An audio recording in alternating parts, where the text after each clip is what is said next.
Now, before we begin, just an announcement of change.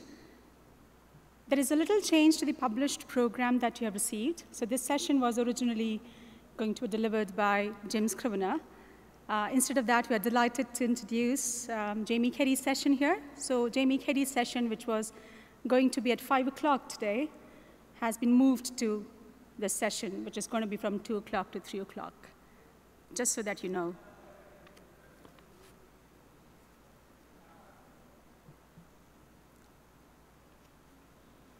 So here we begin. Good afternoon, everyone, again. Did you all enjoy your lunch? And was it a working lunch or a lunch working over you? But in case if it was a lunch working over you, don't worry. You'll soon see somebody, and you'll be fine. I'm Manish Adak. I work as a senior teacher trainer with the British Council in New Delhi.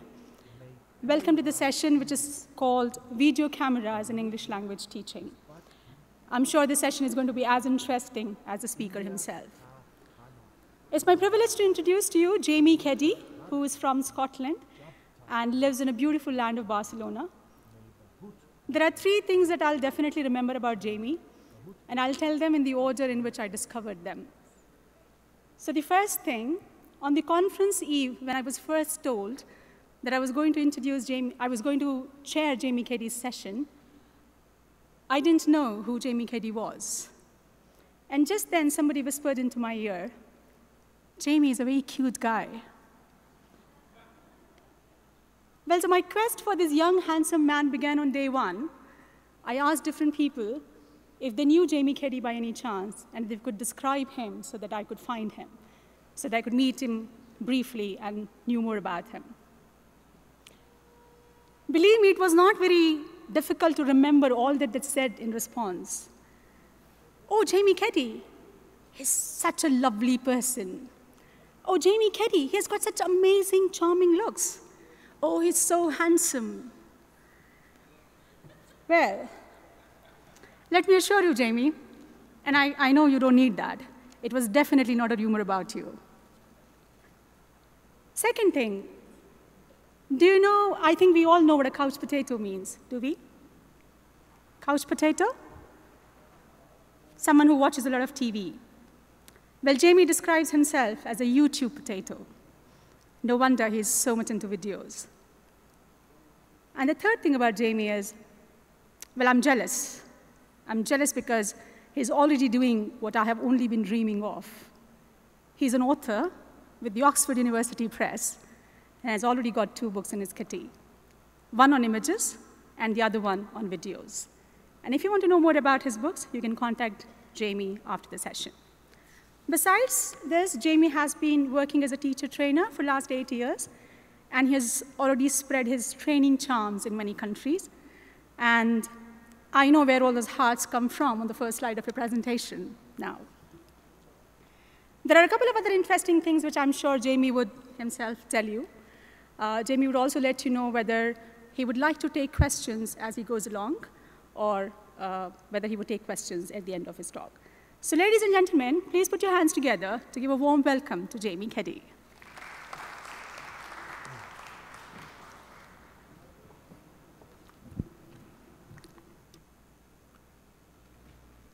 Dhanyavad Manisha. Namaste. Mera naam Jamie hai. मैं पहली बार India आया हूँ और मुझे इस बात की बहुत खुशी है। इंडिया का खाना यम यम यम और मुझे डर है कि जब तक मैं वापस जाऊँगा मैं बहुत मोटा हो जाऊँगा। चलिए बहुत हो गया, अब शुरू करते हैं। Yes, great. Hello, everybody. How are you all? Very, very lovely to be here. I can't remember what I said in that video, but this is my first time here, so thank you very much for inviting me. Thank you very much to the British Council for inviting me here and making this my very first trip to India possible. And thank you all for joining me for this hour. It's lovely to see you all. So just to let you know a little bit more about myself, just before we start, as Marsha said, I'm an author for OUP. I've written books, 2 books, one on images and one on online video. And I've also got a website called Lesson Stream. And on Lesson Stream, for a number of years, I've been exploring ways, possibilities and potential for video in the language classroom. And that's what Lesson Stream looks like. And I've got a new website called Video Telling, but we'll talk about that later. So let me just ask you, did you see this introductory slide here? Was anybody wondering why there are hearts on my introductory slide? Nobody at all. I probably wouldn't have even noticed myself. Well, there was a very special day 2 weeks ago, Saturday, 2 weeks ago today, the 14th of February. Exactly, and I know that Valentine's Day is intruding on places in the world where you've no Valentine's Day culture, and I know that it's intruding into India.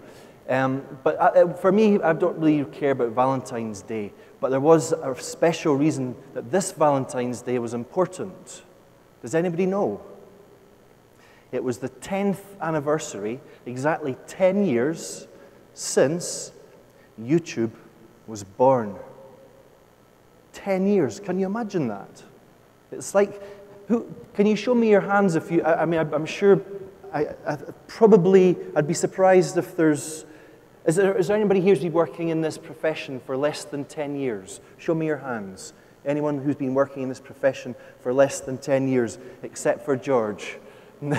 So, isn't that incredible? In your whole professional life as a teacher trainer, you've only ever known the existence of YouTube.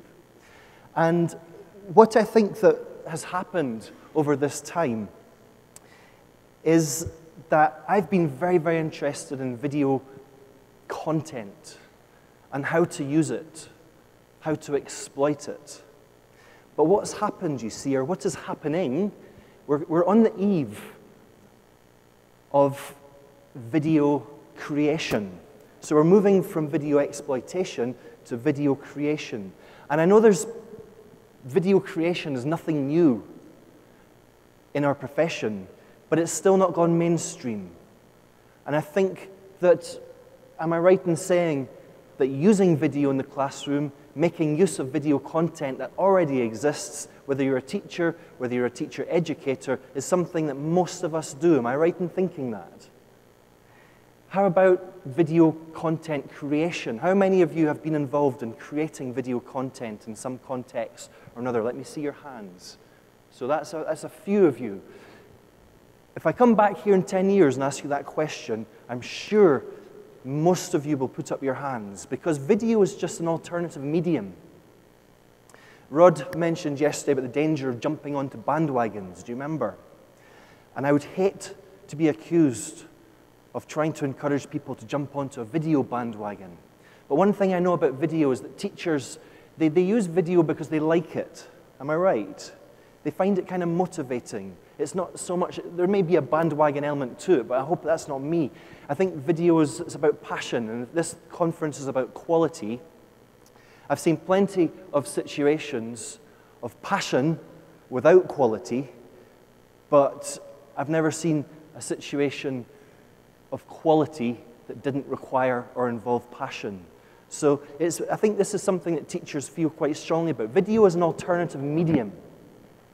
Let's say, capturing spoken words on video is only an alternative to capturing written words on paper. And so as language educators and as language trainers, teacher trainers, this is a very important medium for us. And I'm thinking how we're going to structure this talk, because I work with teachers, I'm a teacher trainer, and this is my first time. This is the biggest teacher education conference in the world. It's certainly the first one I've been to, so there's so much that we could say. And I've got an hour, not an hour anymore, I've got less than an hour. So how are we going to take things up? How are we going to approach things? Well, I'd like to look at some ideas about pedagogical and training possibilities that video provides for us. I'd like also to maybe just touch upon attitudes and privacy, which is something that's very important. Also, there's permission permission from the teachers that we may want to be filming, permission from the students that may be getting filmed, and technology, very, very important. I want it to be very clear from the start that for me, video means these. Is that what you think of when you think of video? And I've been going around speaking to lots of you, some of you here, about what type of technology you have access to, what type of technology your teachers have access to, and what type of technology their students have access to. And people have mostly said, well, yes, there are mobile phones around. At least the teachers certainly have them. And if the phones have cameras, then that's what we're dealing with. So I think that's what this is where we're coming from. Does everybody have one of these? Does everyone have one of these that's broken? Like mine, I dropped it in a cafe just 2 weeks ago. That's an excuse to get a new one. But, so what I'd like, and also, of course, skills. Skills. So these are the 5 things that we're going to be looking at. And I'm going to divide it into 3 parts. The talk's going to be about 3 different things. First of all, materials creation. Where's Catherine? Catherine just did a talk on materials creation, and she mentioned video. So using video recording devices, as a means to capture spoken text, specifically today spoken texts, although it doesn't have to be spoken texts, but capturing spoken text for the classroom. Secondly, we're going to move on to teacher training and development, and finally look at some possibilities for student-generated videos. So are you all ready then? Are you all happy? Are you all full, by the way? Because I'm finding this quite hard work, all this food is lovely, and I've got a habit of eating too much. So if I want to, maybe when I'm playing a video, I might have a little sleep, if you don't mind. So anyway, materials creation. And as Marisha said, if you've got questions, there's not going to be a question slot at the end. Please just feel free to ask questions as we go along. I'll be looking for people putting their hands up, okay? Is there anybody here who has ever worked with teachers or worked with students and used video recording devices to create their own materials? Have you ever done this before? Someone at the back there. I'd be interested to know what you did exactly, but there's quite a big divide, and I'm not sure if there's a microphone if you'd like to tell us what you did. If you feel at ease to do so, that is. Yes, some of the videos that we used were for teaching particular types of presentation skills. Some of the content creation was ours, but some of it was the students as well, just sort of, what do I want to say, planning for some of their work and then showcasing the work that they were doing. So a lot of the content creation wasn't just me on my own, it included the group of students as well. Okay, so you're filming your students in the classroom, presentation type stuff. Okay, so I should have been more specific actually. When I say materials, I'm meaning materials to bring into the classroom, let's say, for the study of language. Does anyone, yes, would you like to share what you've done with video cameras before? We use materials in the class like video clips and all, and we do reading comprehension exercises and fill in the blanks and various quiz and all that related to different videos. We also capture the presentations of students while they make, and we record it. That is all. Excellent. Thank you. So you've filmed people, brought them into the classroom, exactly. used it as a basis of listening activities. Exactly. And let's have one more case study here. This gentleman at the front. We have produced 20 video films to develop the spoken skills of elementary school children, and 30 films to develop spoken skills of secondary school children. Right. So you're still focusing on the learners speaking to videos. That's okay, so what we're looking at here specifically is creating your own materials, as Catherine was doing in her talk. Creating your own materials for the classroom, trying to work with teachers and demonstrating to teachers how you can create your materials. I was in Palestine 2 years ago, working with a group of teachers, and they said that their problem, one of their biggest problems, was that they don't have materials. Does that ring a bell with anybody? And I feel that as long as you've got one of these, you've always got access to materials. Let me just show you something here. A mystery sound, a mystery video. I'm going to let you hear it, but I'm not going to let you see it. All you have to do is guess what's happening. Are you ready?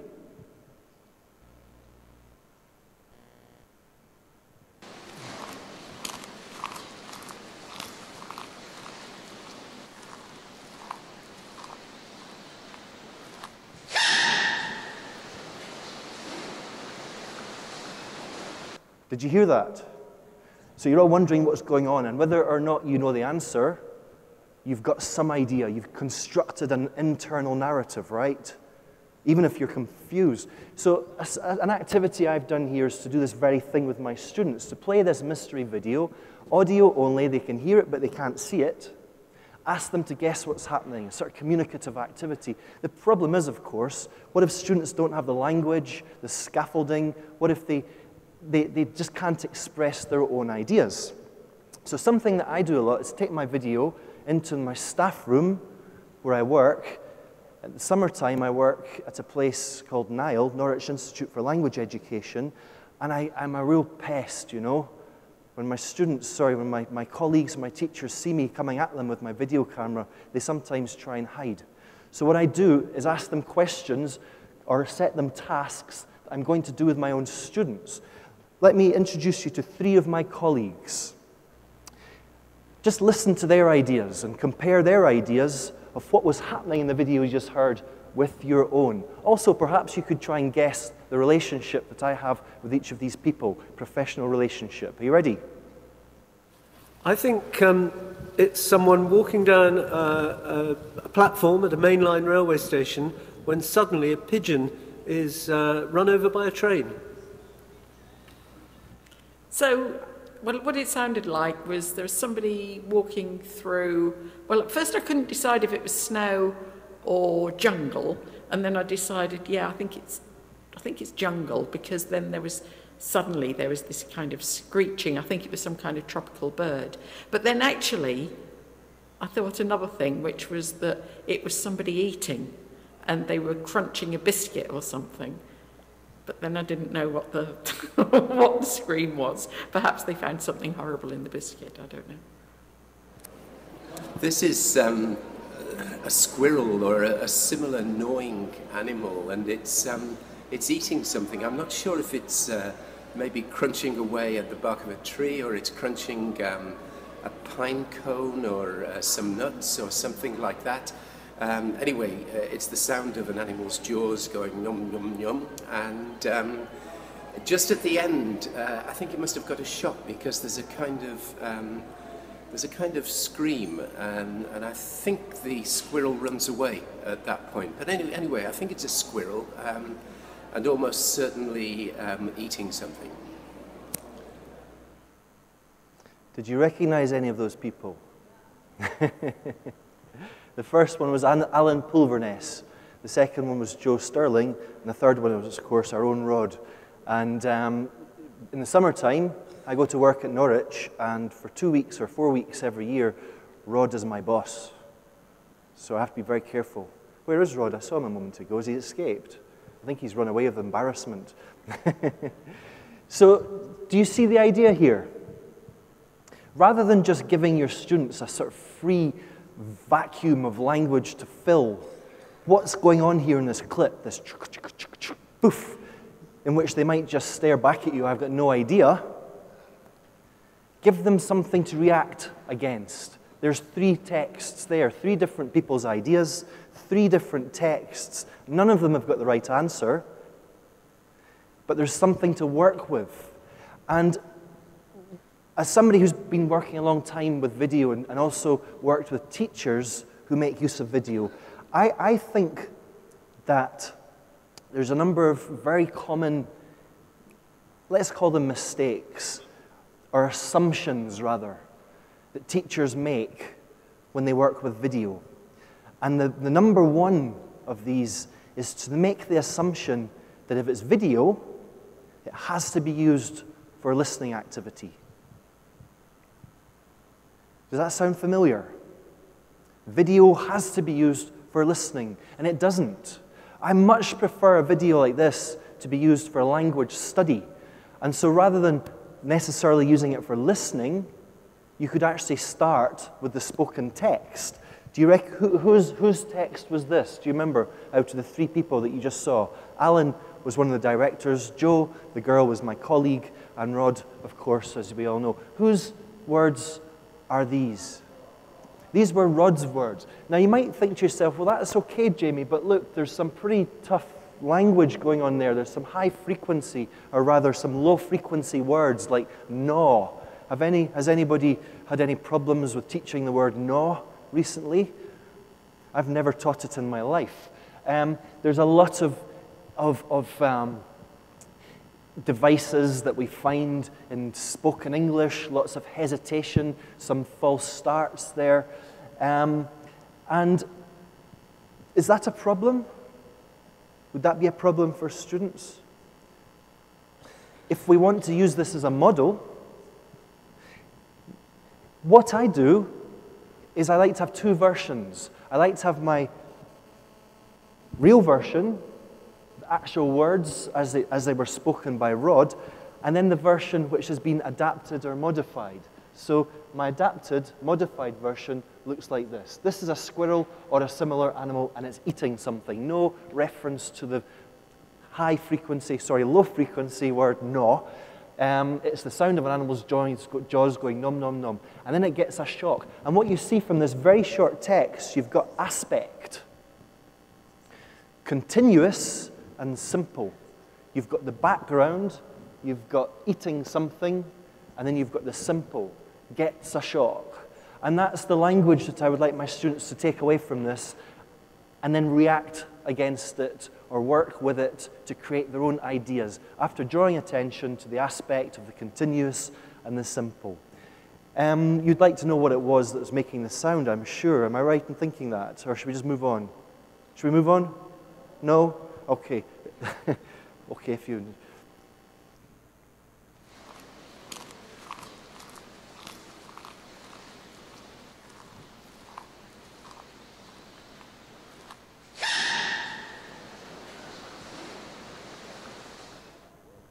It's the sneezing baby panda. Have you seen it before? Do you want to see it again?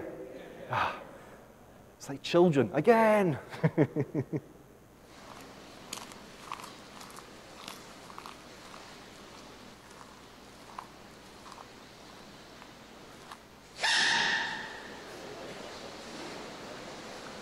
The most popular animal video on YouTube, being viewed about 200 million times. I think probably 1 million of those was down to me. So do you get this idea? All we need is this. The video I made with Rod, I made about 2 hours ago. It took me 5 minutes to make it. It took me 10 minutes to transcribe it.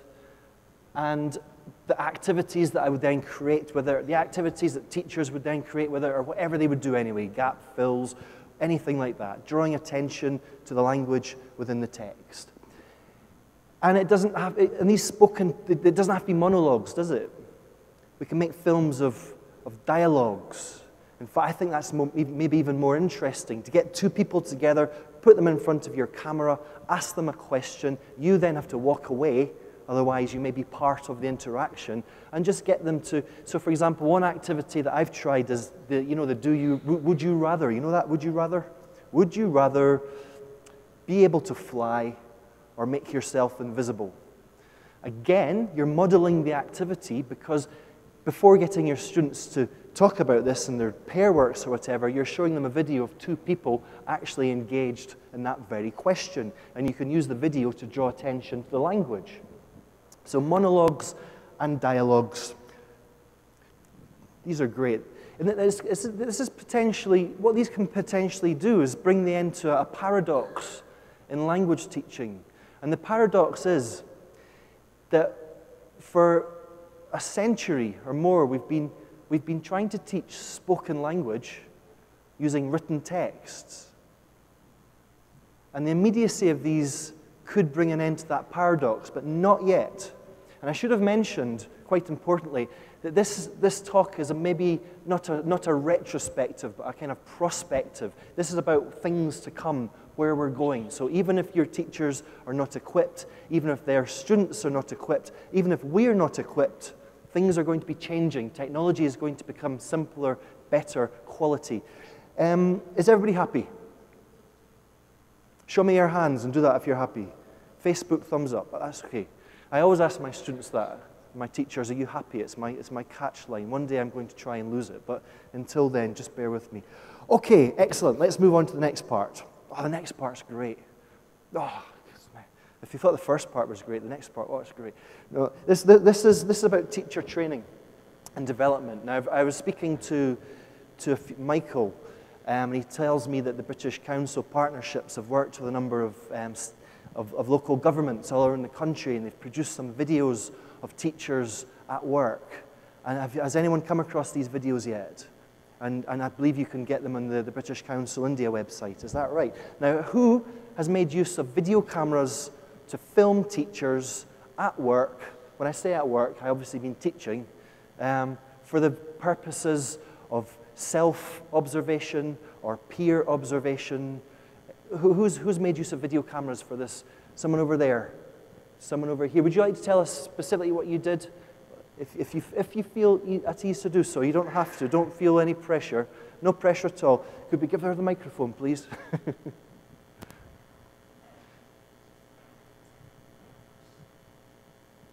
Hi.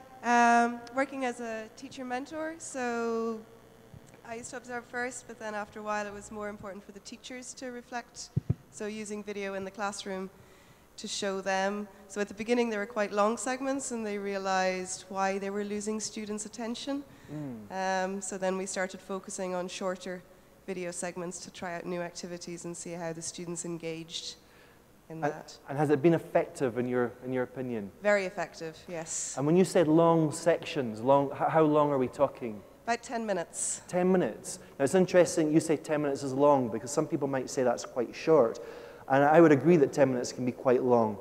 Definitely what we don't want to be doing is whole hour lessons. No one would watch it. Yes, yes. Who else? Someone else said that they'd... Could I invite you to tell us what you've done? I can talk about a lesson of mine that was videoed, and then it was sent around to a number of presenters. And they also sent a kind of an observation sheet along with the video for them to watch the video and analyze and put down their comments. And this was used for teacher development purposes. It was a 90-minute lesson that I delivered. Was it edited down, or was it a whole 90 minutes? No, it wasn't edited. And if that's being passed on a DVD, yes, or a... It was passed on a DVD to a number of teacher educators, presenters. And when you watched yourself, did you learn anything about your own teaching? I hate to watch my film made on mine. We all do, don't we? I guess so. But I've also used videos of lessons that were filmed by the British Council as a part of English partnerships. So that's another thing. So there are two things to it. Using lessons delivered by other teachers and a lesson that I delivered myself. Well, I think it's very brave that if you feel worried about being filmed and watching yourself, then you did it, because we can't let vanity get in the way of CPD, can we? Yes. Well, initially, I don't think I'd have agreed to it, but then I don't know. I think it has to do with the skills of the person who convinced me that it was... Yes, yes. Thank you. Thank you. I've got a number of clips of teachers I've worked with, but it wouldn't be very fair to show them, so I'm going to show you a short clip of myself teaching. Do you know these little moments, these tiny moments, so short, so insignificant? Sometimes they happen in classrooms, sometimes they happen when we're training. They're moments of realization. And it could be a student or a trainee asking you a question, or the way somebody reacts, and they play in your head, and they play in your head, and you get thinking about them. And these little moments throughout our whole career are the ones that often inform our practice and make us who we are and inform our sort of beliefs. You know what I'm talking about, don't you? Sometimes we have them at conferences. Well, I'm just going to show you a short clip of myself teaching, and I've chosen a clip which is one thing I love doing. I call this dialogic storytelling. Dialogic storytelling. So the storyteller is the teacher, but the story consists of lots of questions. And here I'm going to be working with two students, one called Raquel and one called Jesus.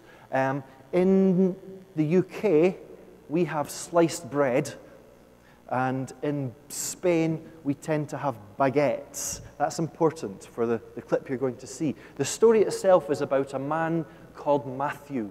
He is a traditional English gentleman. As you watch the video, just think, if you're my trainers, think of some feedback you might give me. Think of something that you maybe thought I did quite nicely, quite well, but also think of something that I could have done better. But don't be too harsh. Something that you thought I maybe did okay, something that I could do better next time, okay? So as I said, a story about a man called Matthew, traditional English gentleman. He's a creature of habit. He's a creature of habit. And there's something that he does every day at the same time, more or less. Something that he buys. What do you think it is? Bread. Bread. That's an interesting idea. What's pan de molde in English? British bread. British bread. It just makes it up. For Spanish, it's British bread. Is that right? Sliced bread. Okay. And how do you say pan de molde dura más que una baguette? How do you say that in English? Sliced bread during more. During Spanglish.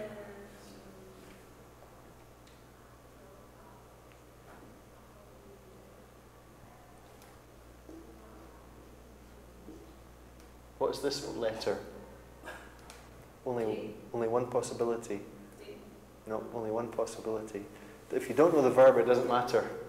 G? No. No. S. Yes. Why S, Jesus? Okay. Sliced bread. Because third person singular. Last. Dura. Sliced bread lasts longer than baguette.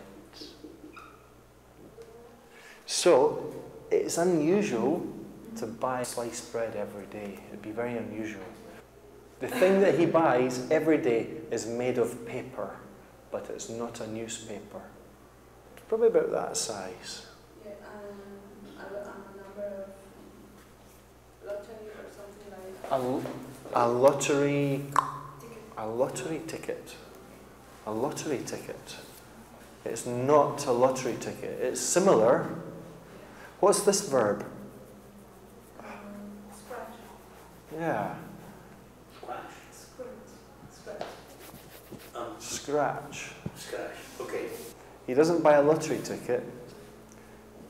He buys a scratch, not a lottery ticket, a scratch card. So, do you buy either of these? Do you ever buy lottery tickets? Yes, I buy lottery tickets, but no the scratch card. Have you ever won anything? One ticket only. And have you ever won? Have you ever won money? 3 pounds, 3 euros. That's the price. Yes. And have you ever won?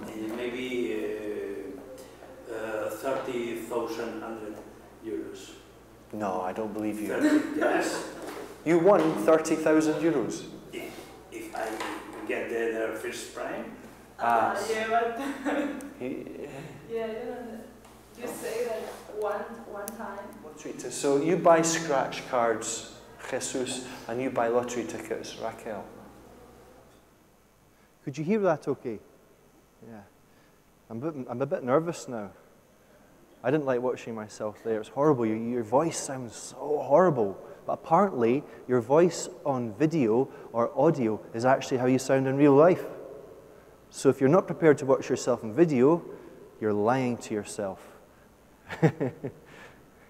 So, what shall I ask you to do? Shall I ask you to shout out some answers? Or let's focus on things I could have done better.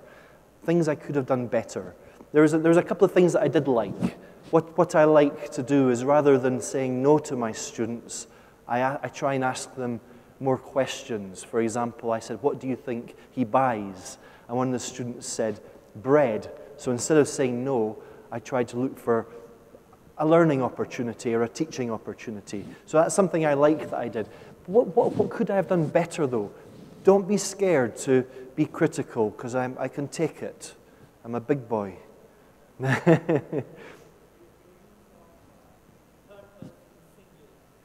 Third person singular.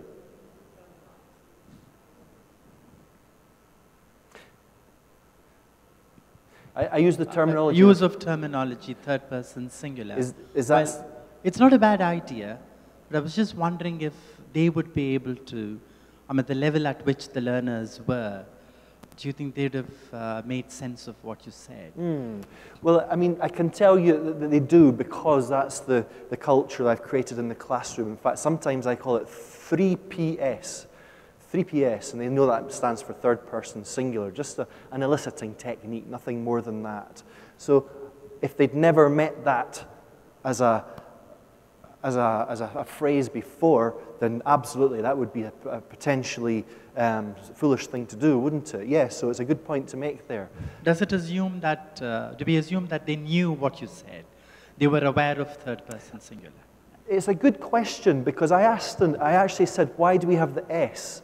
And I think Raquel kind of had a moment of realization, but I'm not convinced that Jesus did. It's strange, because Jesus got the answer. He said S, but I don't know if it was a guess or not, and I actually don't know the answer to that. So I think that's a very good point. I think I should have made that clearer.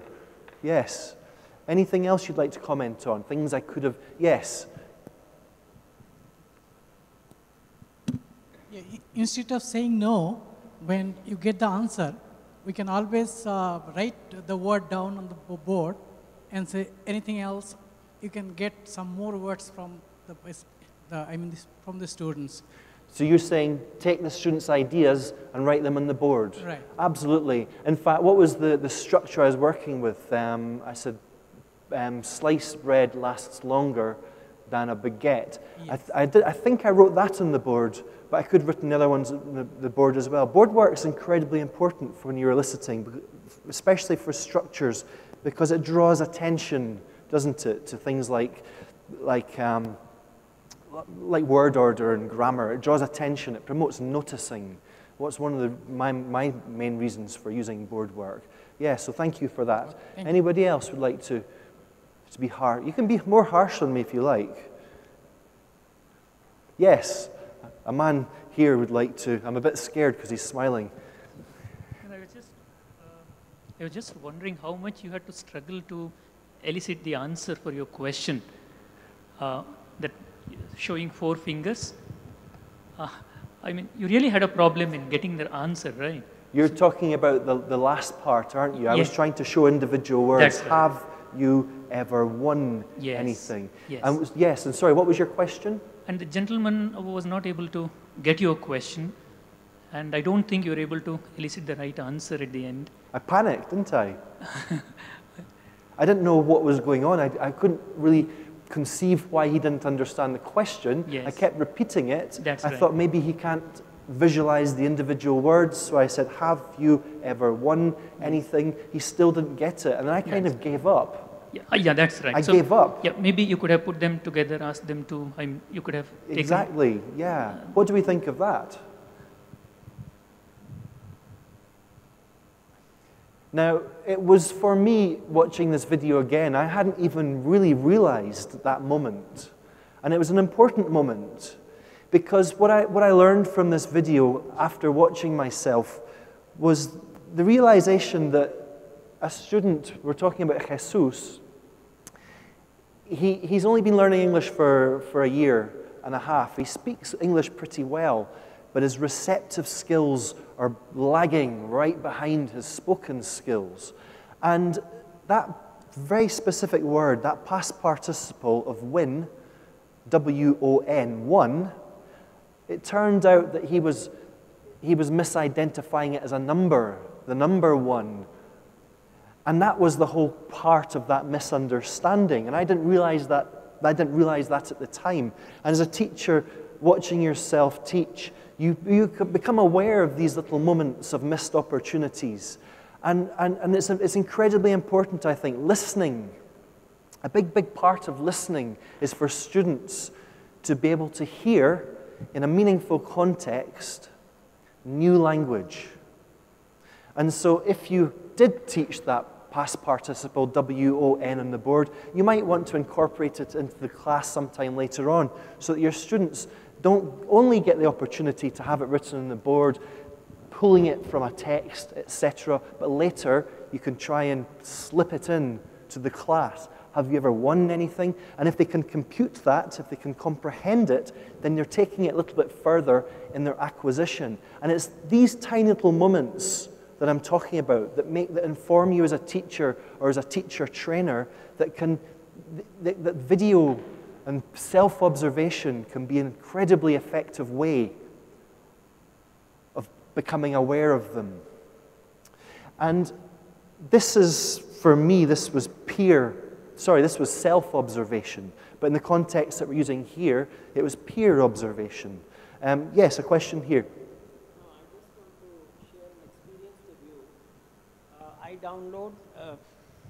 I just want to share an experience with you. I downloaded some videos for teacher training from the YouTube, and I played for the Indian teachers while training them. In fact, they were principals. And they said, we don't understand this, and our situation is not like the schools in England or elsewhere. So show us the videos of Indian teachers teaching. And I think that's the point. If we have mobiles and we use them to record what is being taught in Indian classes and play them for analysis, that would be more useful. Than this?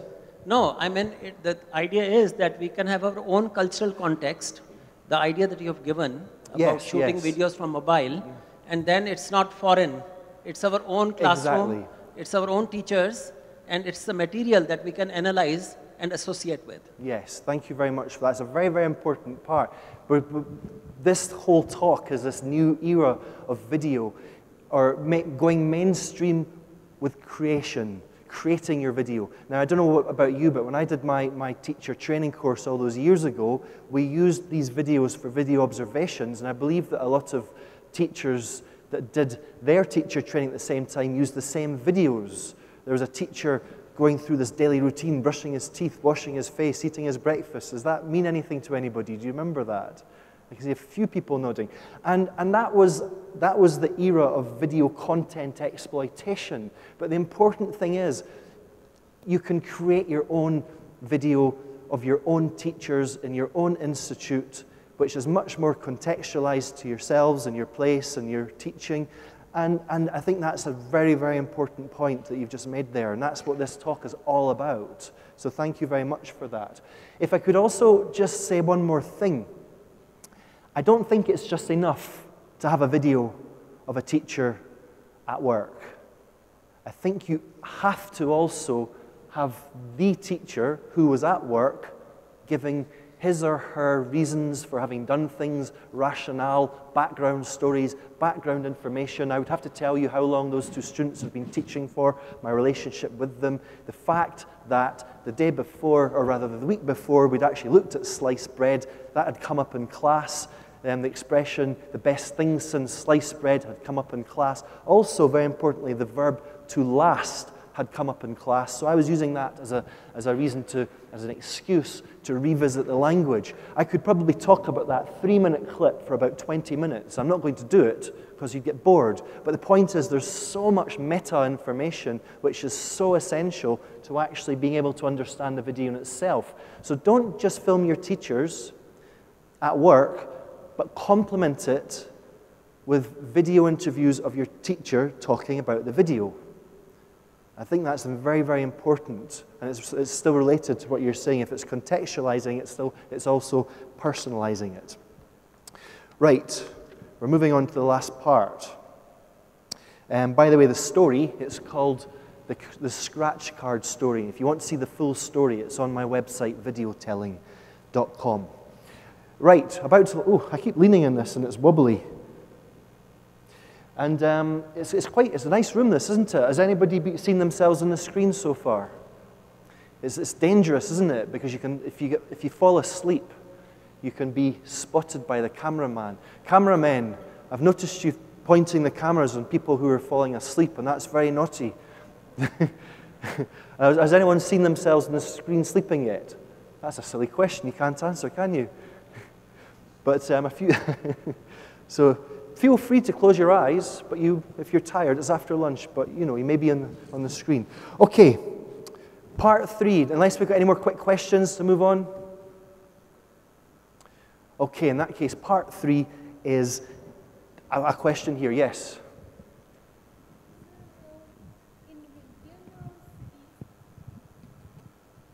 Thank you.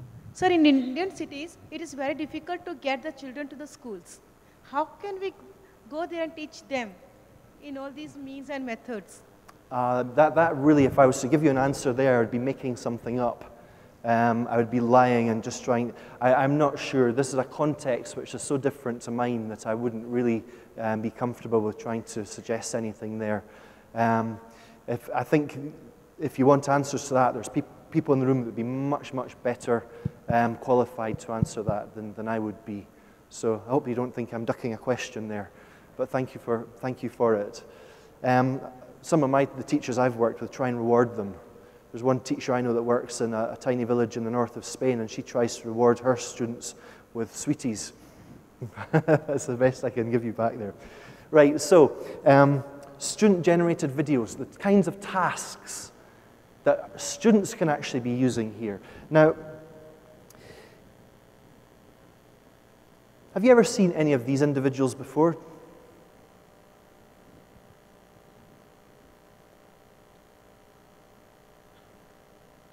A few people. You're nodding your head there. I can see you from here. You're nodding your head, aren't you? How old are you? 28. You look younger from here. That's okay. I thought you were going to say younger because had you been, let's say, 20, I would have thought, of course you know who these people are. Can you tell us what you know about one or some of these? Who are they? I think she posts videos on how to use makeup, and she's got curly hair. So I watched a lot of her videos on how to maintain curly hair. You've got quite curly hair. Yes. Is that not naturally curly? Yes. It is naturally curly. It is naturally. Okay. So what about this guy here in the bottom left? Shout that out. PewDiePie. Who said that? Good. Yes. How old are you? Oh shit. I'm 33. Tell us what you know about PewDiePie. Well, he actually plays video games, and he records himself providing a commentary on playing them, and people just like to watch that. Yes. Now, had you been 16 years old, all of you, and I asked you if you know who PewDiePie was, you'd have gone, what a patronizing person. Do we know who PewDiePie is? Am I right in saying that? He is the most subscribed, his channel is the most subscribed channel on YouTube. We're talking hundreds of millions of subscription, and the guy's only 17 or 18 years old. All of these people that we just saw are video bloggers. They make videos from their bedrooms, they put them on YouTube, they command great big followings, and this is not Western-centric. This is happening all over the world. A few of them were, there was one from India, there was 2 from India, there was one from Pakistan, and this is by no means isolated cases. At least 5 friends of mine have got children who are video bloggers. In fact, one of them is there. The girl in the middle, her name is Mary. She's the daughter of a friend of mine called David.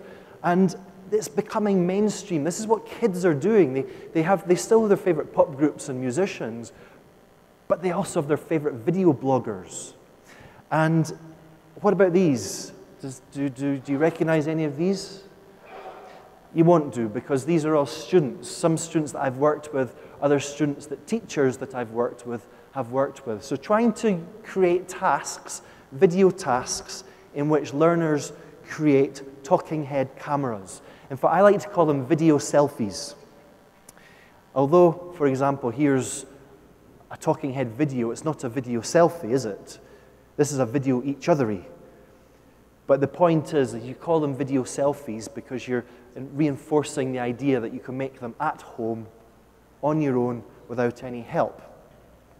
Now let me just show you an example of a video selfie. This is Fran. And Fran is a young Croatian student. And he had a task.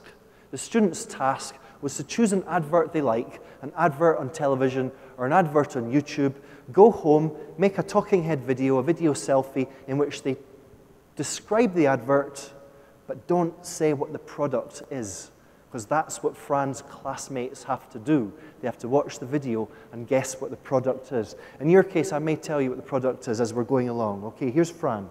I'm going to tell you about my favorite advert, but I won't tell you what the project is. So, one morning, after he wakes up, Darth Vader decides to conquer the world. This is how he starts.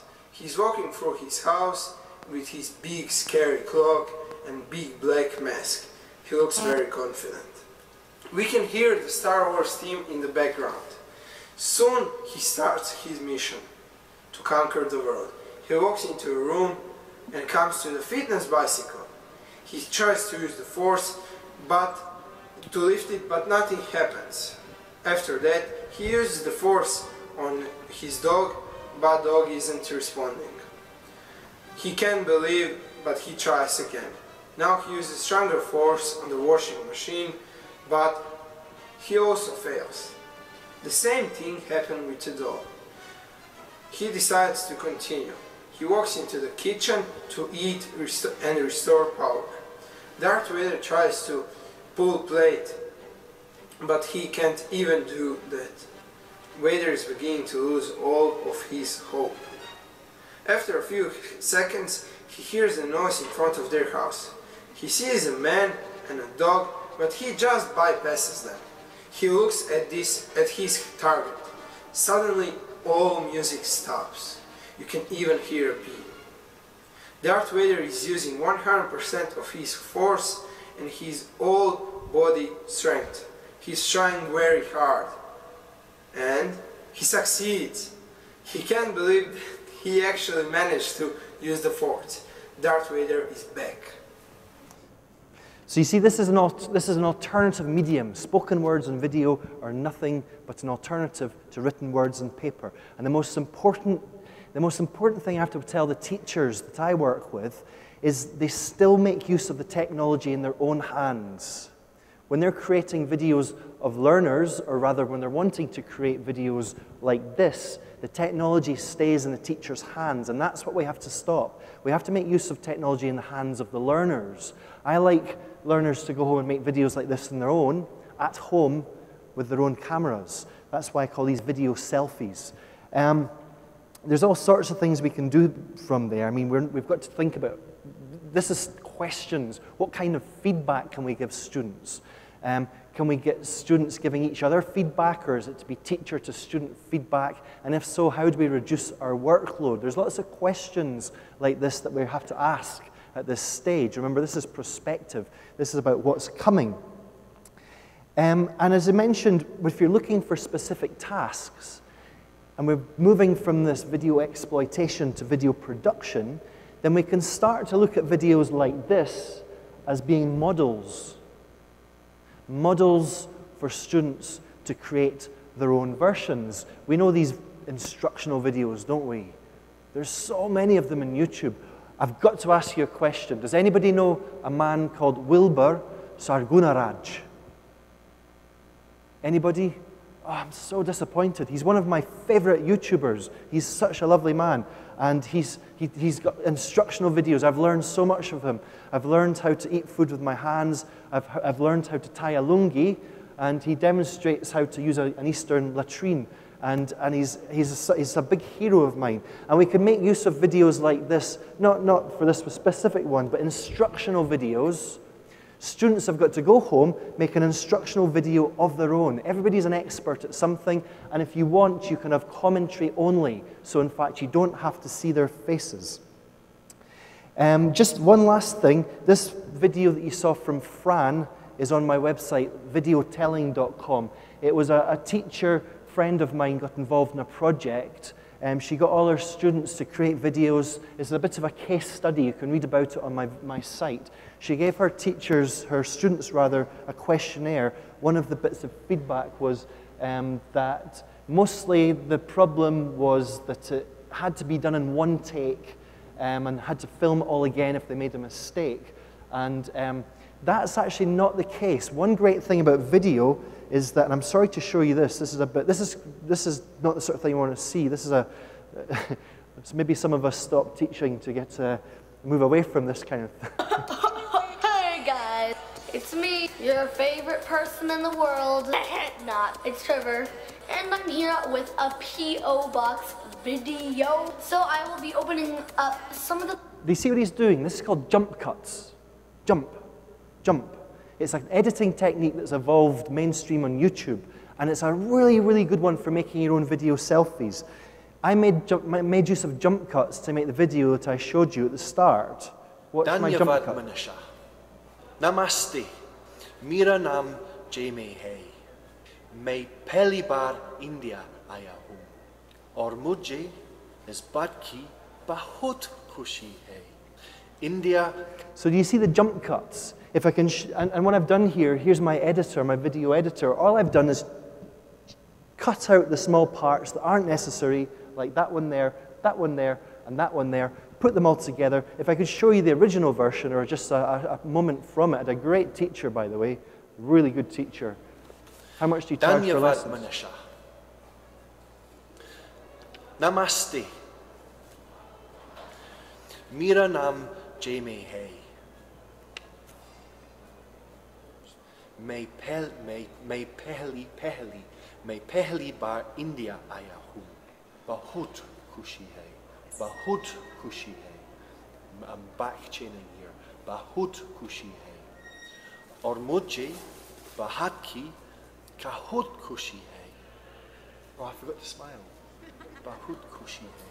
Aur mujhe is baat ki bahut khushi hai. I'll smile this time. Aur mujhe is, that's a difficult one. Aur mujhe is baat ki bahut khushi hai. Yes. Aur mujhe is baat ki bahut khushi hai. Great. You sure? Do you see what I'm getting at here? This jump cuts. It's a really good way. It's almost like half rote learning, half reading aloud, but using video to communicate your spoken text. Right, very, very last thing. This is my website, Video Telling. I'm writing a book which encompasses a lot of the ideas we're talking about today. It's been going on for a while now. It's becoming a little bit like the Hyderabad Metro. And this is the website, videotelling.com. If you'd like to keep in touch, please feel free to subscribe on my website, videotelling.com. I send out videos and I send out ideas and exclusive materials to subscribers. And also subscribers are going to get a discount on the price of the ebook. So that's videotelling.com.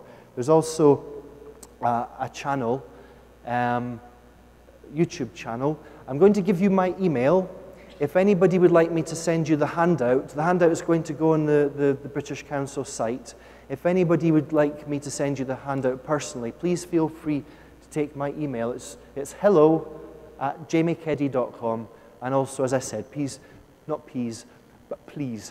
free to subscribe to my channel. Once again, thank you very, very much to the British Council for inviting me. It is lovely to be here. I'm still here for a day or two. And thank you very much to yourselves for being here. It's been lovely to meet you and work with you. And please come and say hello over the next day or two. That's why I'm here. Please come and say hello. Thank you very much. Thank you. Thank you.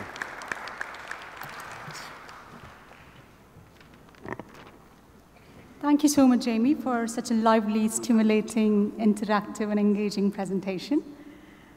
Sorry, we don't have time for questions, but in case if they have questions, can they stay back and ask you? Just come and find me. I know this is the kind of session that can generate a lot of questions, and as I said, that's why I'm here. So please don't be shy. Just come and grab me and ask me a question. Okay? So thank you very much again. Before we go, it's time for us to give a small token of appreciation to Jamie on behalf of the organizers.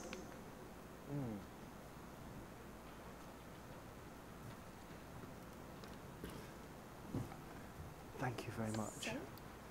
Thank you very much. Thank you very much. Thank you. Thank you for all your help. It's been great.